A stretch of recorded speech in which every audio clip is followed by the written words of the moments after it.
Šeštadienį Alytuje surengta Aerofitness fiesta. Jaunimo centro salę atvyko keli šimtai fitnesą ir aerobiką propaguojančių dalyvių. Komandos atliko parodomasias programas, vėliau dalyviams surengtos 4 treniruotės.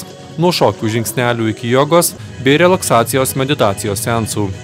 Šventė kiekvienais metais yra gausesnė, vien mano klubo narių dalyvauja per 100, taip pat Vilijos sporto rekreacijos klubas atsivedė apie 40 dalyvių. Taip pat jaunimo sporto centras aktyviai dalyvavo apie 40 dalyvių.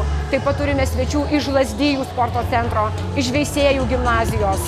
Šio renginio tikslas, pagrindinis tikslas yra įtraukti kuo daugiau žmonių, ypač jaunimo, sportuoti, atrasti savo mėgstamą sporto šaką, gerai praleisti laiką, būti aktyviais, ieškoti to sveikatingumo, kuris yra čia pat mūsų.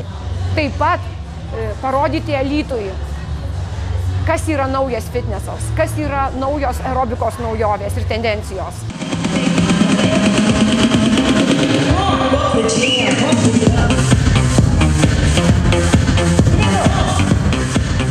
Tiesiog pravedžiau pačią pirmą pamoką, tai buvo aerobic dance pamoka. Tai yra judesio pamoka, linksma, smagi. Sekanti pamoka bus truputėlį su jėgos pratimais. O paskutinė pamoka bus tiesiog tempimo treniruotė.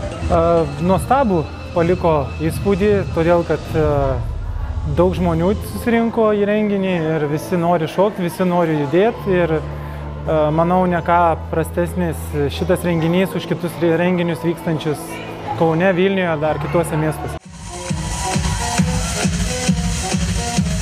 Aerobikos fiesta vyksta jau 14 kartą.